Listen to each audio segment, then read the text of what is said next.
Hey, this is Mike Diercksen from Proactive, and you're listening to the Building Bite podcast.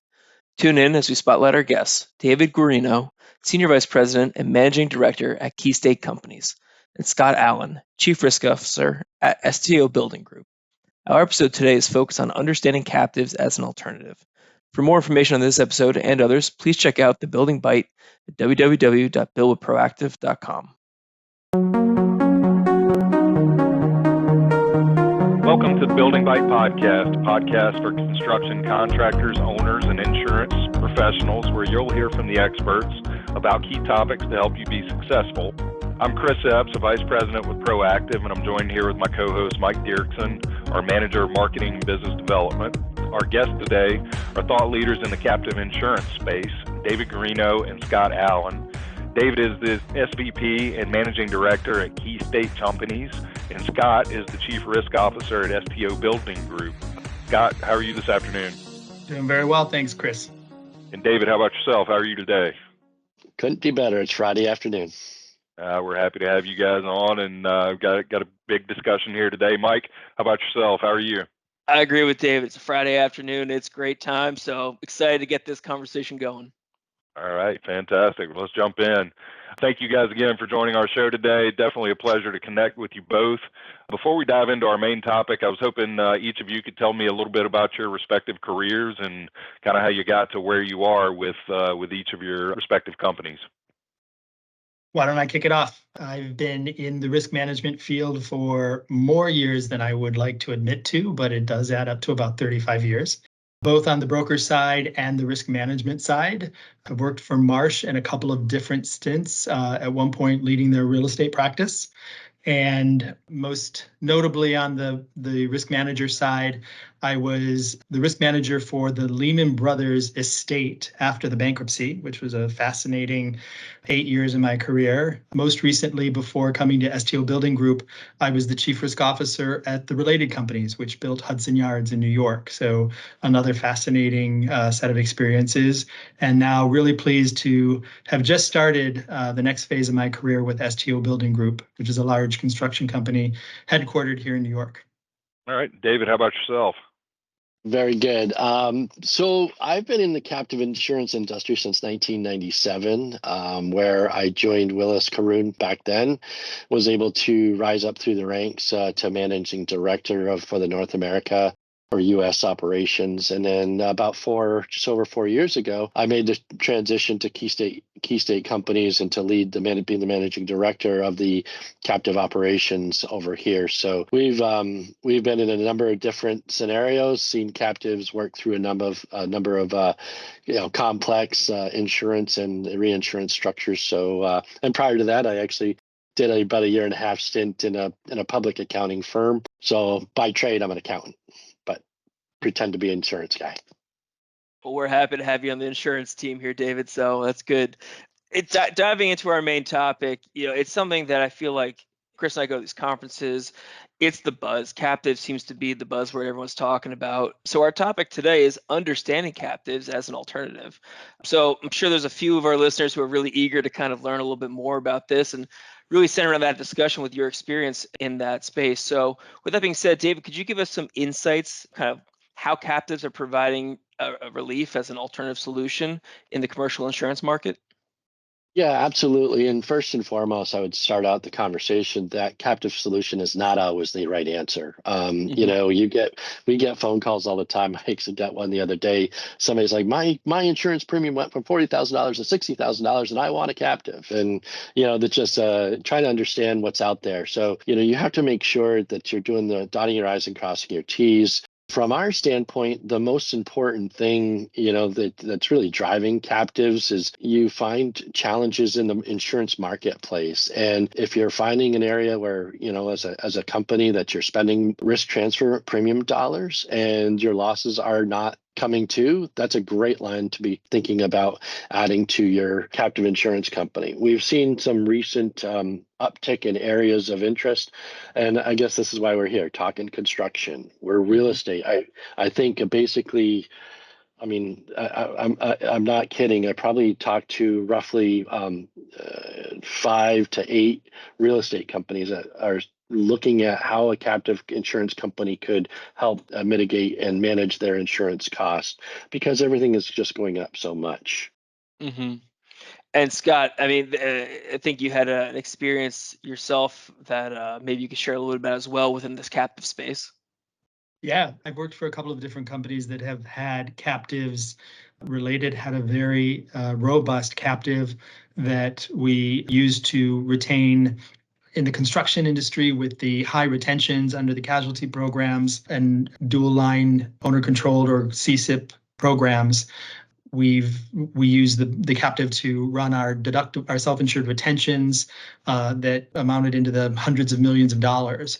In addition, we used it for the terrorism risk, and we're beginning, as I left the company, to look into other lines of coverage as well. It is, in my opinion, a really effective tool as a place to park the risk that you expect to have, the losses that you expect to have.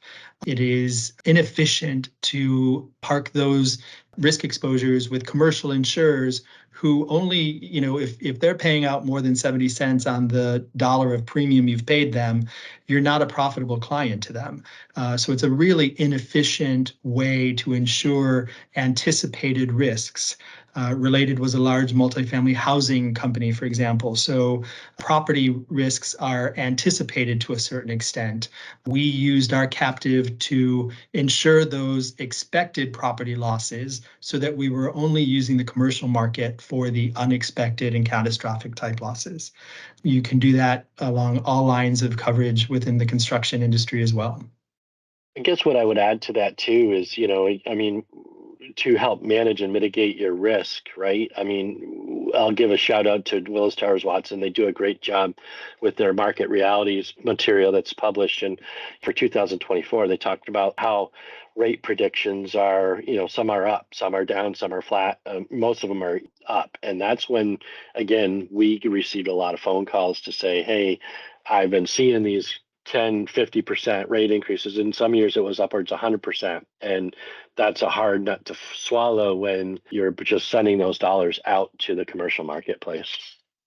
Yeah, and I think, we see that a lot, David, particularly now with wood frame construction in the general marketplace. And we're hearing a lot about that and rate increases around, or trying to find alternatives to insuring wood frame construction projects. And, how do you see, or do you see the captive market providing a bit of an outlet for that, for, insureds who may be struggling to find commercial insurance or affordable coverage for those type projects? That's a timely question, Chris. Absolutely. We're seeing this. We were working with a New York-based company with about 5,000 doors, and they were talking about their renewal is not looking like the wood frame construction is going to be out there or available, or it's going to be really costly. I think one of the solutions that I'd like to see, and reinsurance is not new to the industry. It's a matter of finding a dance partner that would fit into it really well. If you could find an insurance company that's willing to provide what they call a front policy for that risk and then reinsure it to the captive, we see that as a win-win, because what you're doing is you're going to reinsure that front policy and take the risk, take them out of the risk. And what Scott just said, they can play in a catastrophic, or where the bad claims or a potential claim could arise, not the constant claims. So that would be a solution that is a real solution that I could see. And and it's interesting, I'm actually getting ready to head out to SECA, the international conference out in Arizona, and this is going to be a topic I'm talking to carriers about while they're out there. Is there opportunities, and our other business partners as well. Yeah, that's great information, David. And I know Scott mentioned earlier, sometimes forming or joining a captive, it isn't exactly the right answer or the right fit potentially.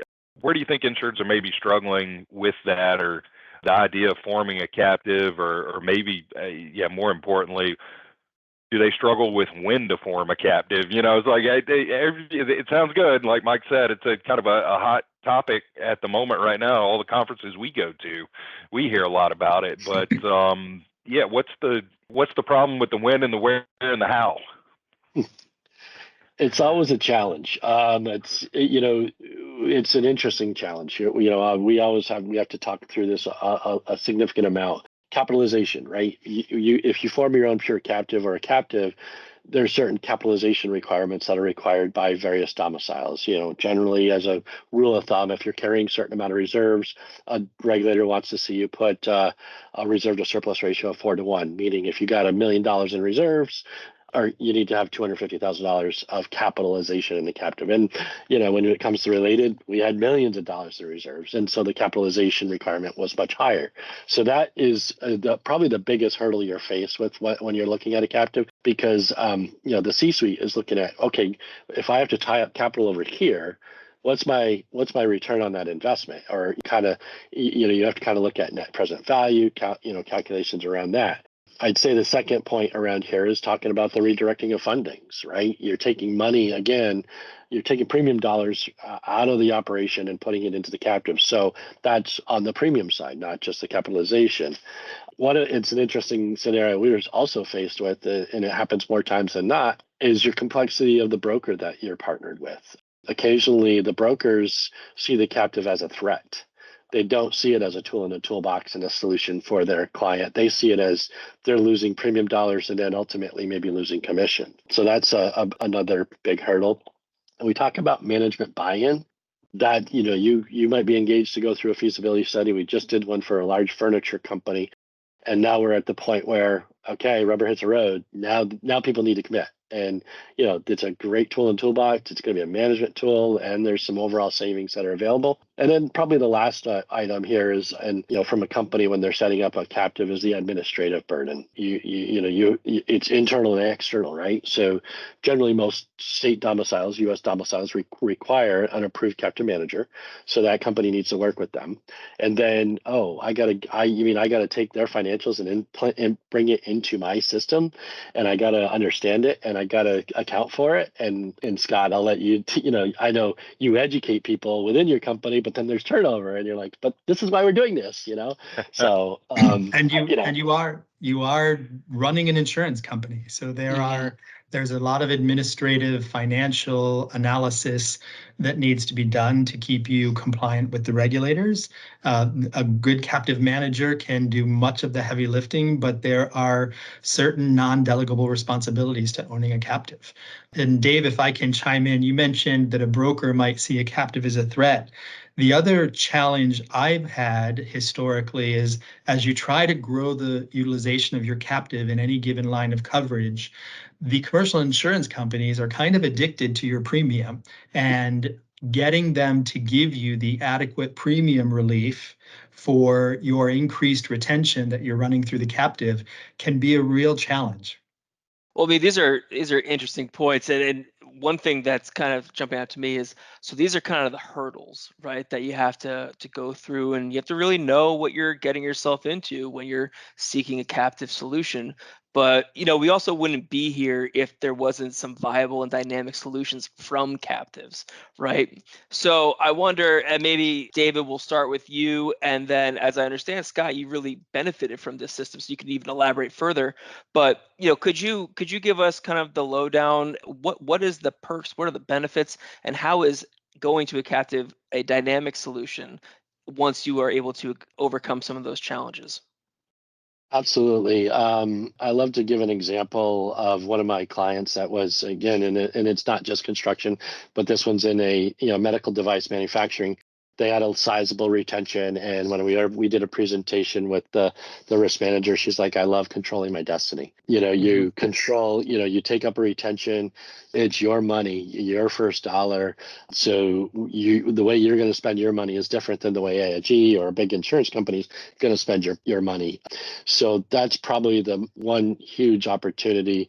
We've talked about taking your commercial spend down, managing and mitigating that. And, we've actually seen the examples of those would be, we have a client, a real estate company that wants to fund for their windstorm coverage, right? And one might say, well, what is that saving you? Well, this is They're not in the marketplace with named windstorm coverage, but they want to start putting funding aside for, no pun intended, the rainy day. And so those are some of the real reasons. And then, I mean, if you don't mention this, it's, the swear word, but tax, right?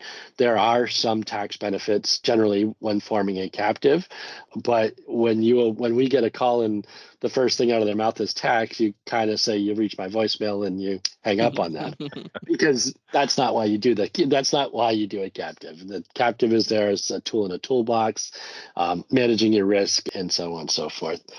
Lines of coverage that can be put through the captive, you name it can be put into the captive. And that's where, again, you identify where you have some concerns, with the program.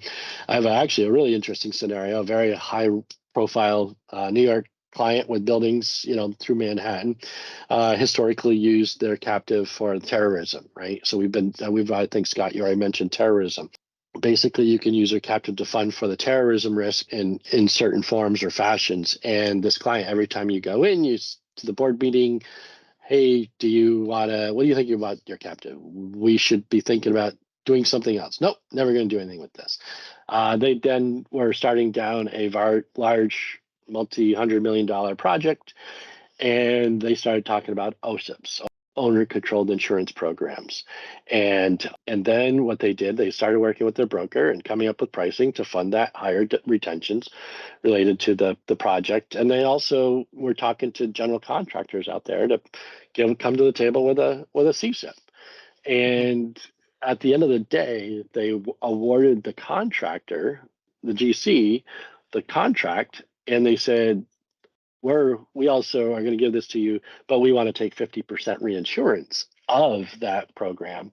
So they got their skin back in the game a little bit around that. So again, they see OSIPs are a necessary evil, right? The insurance is there and the losses occur, and they had the opportunity to use their captive to reinsure that transaction. So very unique situations. Yeah, and maybe expanding on that, and within the captives, there are different. You could achieve a rating, right? And I understand that, Scott, your captive in the past life actually did do just that. So you got that kind of that mark, that rating there. So can you walk us through that? Is that a common thing that's able to happen, or what were the unique factors that led to that? It's not uncommon. I don't know that the majority of captives seek a financial rating, but it is beneficial if you can get comfortable with the responsibility. So the process when you're using your captive for lines of coverage that are required by business partners, lenders, others, they're going to impose a minimum financial rating that your insurers need to maintain. And unfortunately, most captives aren't rated, so they won't meet the minimum standards of your business relationships. You can overcome that, as Dave mentioned earlier, you find an insurance company who's willing to front the program for you. But that means you're incurring fronting costs and additional administrative responsibilities regarding trust accounts and other kind of frictional costs to operating the captive. And so by pursuing an AM Best rating, which we were fortunately successful in achieving, we were able to do away with those fronting arrangements and all of those additional costs and administrative burdens. And the captive was able to write the insurance directly. And then that does also, you always have the option there to seek reinsurance to add additional security around the captive's balance sheet as well.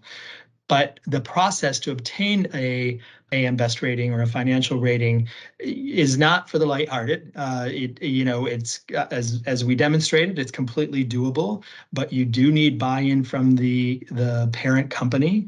It takes a bit of a commitment and probably 6 to 9 months of work putting together all of the financial information about the captive, about the parent, about the controls, the way the captive is operated is being judged. And in the end, you put together an entire package of information that gets submitted. You put together a probably 2-hour presentation that you deliver in person. And it is a little bit like a question and answer session. So they're peppering you with questions to make sure they can drill down on the quality of the administration of the captive as well as the quality of the financials. And in the end, we were fortunate enough to be successful, and that rating was just recently announced. That's excellent. That almost runs to like a thesis, right? You gotta write your whole pitch, and you gotta defend it against the board, and then hopefully it works out. I've got a lot of friends doing that doctoral programs, and that's kind of the same kind of process there. Exactly, except for the financial rating, you have to go back every year and redo it. So it's much easier in the subsequent years to maintain the rating, but you certainly don't want to get a rating and then if you lose it, that becomes a public record, and then you have to answer questions as to why you lost it. So if you're going to make that commitment, you want to make sure that you're going to be able to maintain that rating in the future, and you have to commit to that process. Right. And so, David, from a management perspective, kind of helping with those captives, what does that mean for you then, helping to kind of guide them through that process and maintain that rating? There's as Scott said, it's very, very involved. The captain manager, we were involved with Related and populating certain questionnaires that needed to be done. You have to run a pro forma.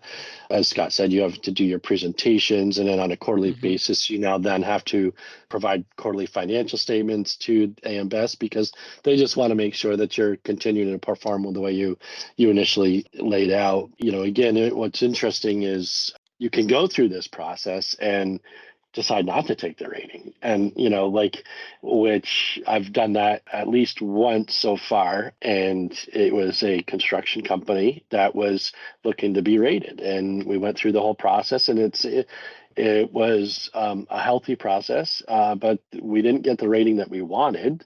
So we kind of said, no, we're not going to do this. And I did this with another scenario, which was a newly formed captive in the financial institution space, and they got an investment grade rating. But why they opted not to accept the rating, because they weren't sure at that point. They wanted to see if they got investment grade, and they did, but they said, well, we still are only a few years old. What's our future? What's our capitalization levels going to be? What's our up trajectory as we move forward? So, I thought that's just a noteworthy point that goes on. And I think the big thing that we had to do, as once we got the rating for Related, is then we had to socialize it within the group. And Scott said it's long-term commitment, and you want to make sure you reiterate that. The captive now has this rating with this certain category, and what you're going to do is plan to take dollars out of the commercial marketplace. And if you lose that rating, now you have to go back and find a spot for it, and you might be worse off in the future if you make that change. Yeah. Well, that brings me to a question I have then, David. So a lot of times we find our listeners really gravitate towards a case study or a success story. So we've mentioned a few times here Related companies, but are there any other success stories that you've had where this has been a good solution that has really been a dynamic offering? Yeah, there's a lot of them out there, a lot of stories, and you could go on and on and on. And we talked about Related, like you said. We talked about the other real estate owner in Manhattan. A great example of was this organization that formed their captive. And they knew they wanted it. We started running the captive, and the treasurer came to me at one point. He said, this thing is awesome. He's like, we're paying attention to our losses. We're understanding our profile. When you talk about a captive, sometimes you lose sight of some of those scenarios. We talked about construction, real estate, retail, auto dealerships. There's all sorts of scenarios like this. Financial institutions. We talked about. You gave you the example of a company that was rated. We did take another company through the rating process, and as Scott said, we're taking money out of the commercial market. Once we got our rating, we took and restructured our overall, we'll call it the insurance tower. And combined and consolidated some lines of coverage, and I'll leave the numbers out. But what we did is we found when you stacked all this risk up next to each other, there was X amount of dollars of exposure to the company. They got their rating, they restructured their deal, they saved over $1 million a year in risk transfers pricing, and they reduced their overall exposure to the organization by probably $10 million a year. So, I mean, you talk about really cool scenarios that can manage the overall risk. We have some KeyState's core business was originally built around community banks, and we formed captives for community banks. These captives share wire fraud, check fraud, those type of claims. And those are real risks to organization and to community banks. They're a tool in their toolbox. I just heard a presentation by a CFO or CEO of a $5 billion bank, community bank. And his comment was, back in the 80s when he started out in his business, there was over 14,000 community banks. And now there's just over 4. So, and oh, by the way, these community banks, he's in 14 rural communities around middle state in the US, and there's no big banks around. So, they're trying to manage and mitigate risk as the best they can and remain a good service to their customers and try to be competitive. So again, it's just there's great scenarios around how you can utilize captives. Another one, and this will be my last example. We work on a diocese, and I believe it was Hurricane Sandy came through quite a few years ago. Obviously, you guys in the city know that the damage that had occurred from the hurricane, and they utilized their captive as a funding mechanism to help operations or the rectories and churches repair roofs, doing all this stuff because they had the money set aside. Now, probably the thing that I reminded the board while they're sitting there, this is not your risk. Why are you have to be objective. You're sitting there on behalf of the captive. But they said, no, let's go for it. And then the risk manager did a great job going to his commercial marketplace and recovering the cash. But again, win-win scenario. They were able to literally put roofs back on their facilities because they had put the money aside in the captive. Well, David, Scott, it's a great discussion, and definitely thank you both for your time and bringing your experience to the table. On our show, we always like to leave our audience with 3 key takeaways from each episode.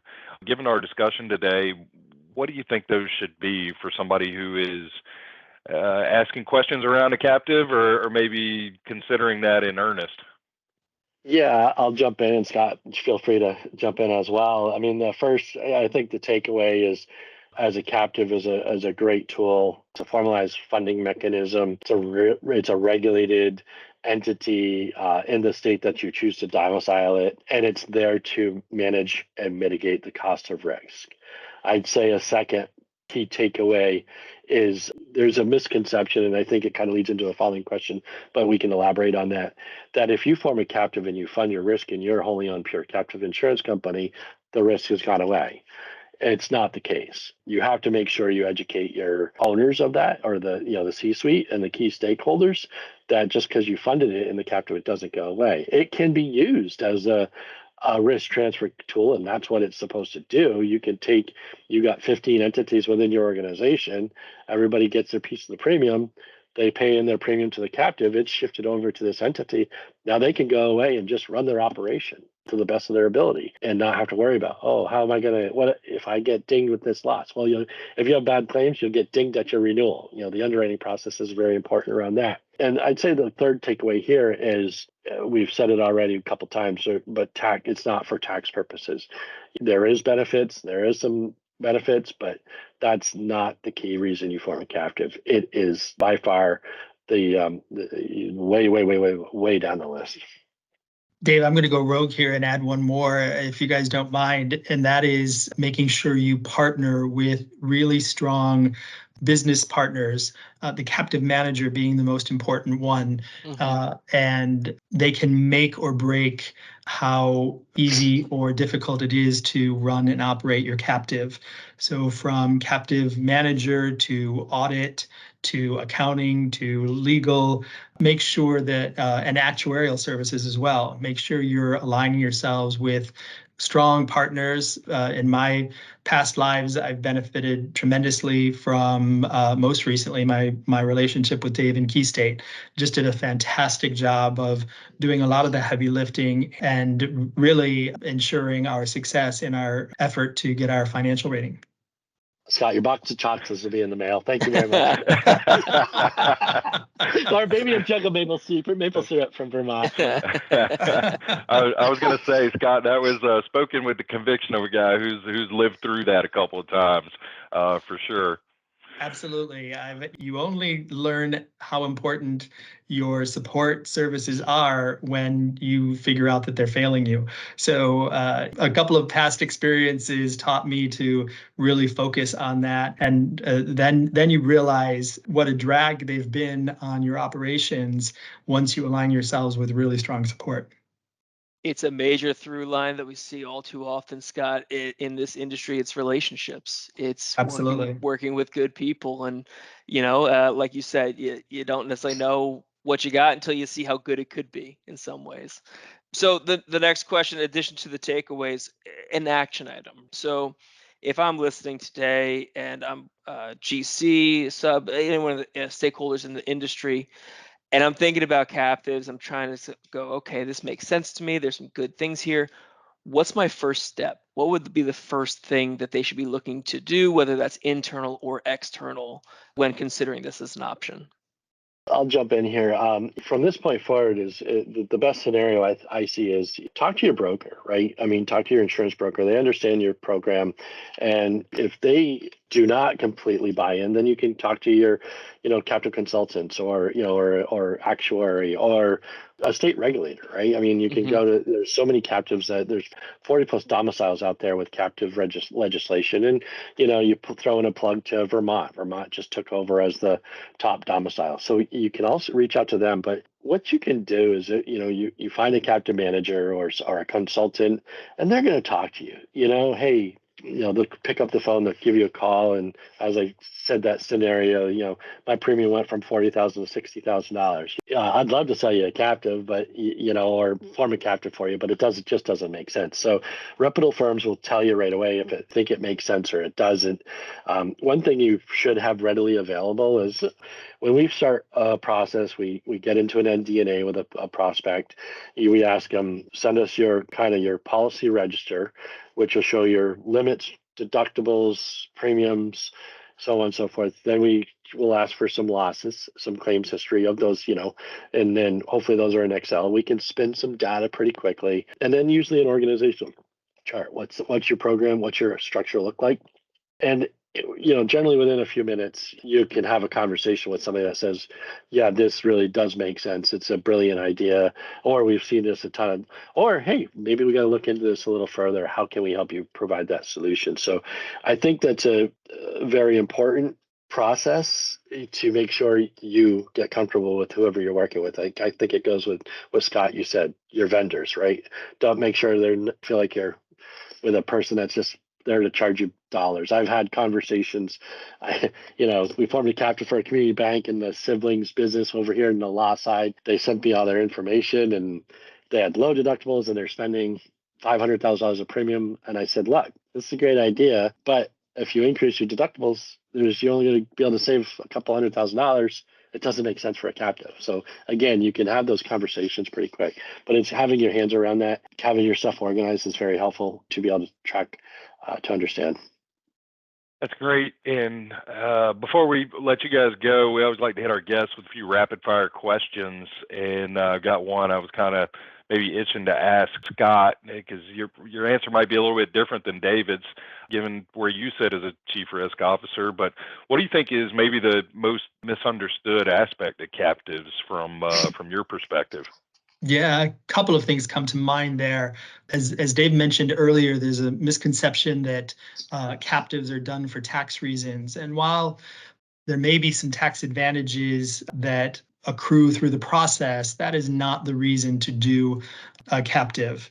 The other thing that comes to mind is people assume that the parent company is completely protected from the risk, that the risk is gone once you put it in the captive. And that's not true entirely. It can be true if you procure reinsurance, if you use the captive to access the reinsurance markets, which can be beneficial and sometimes a more cost-effective way of insuring a risk.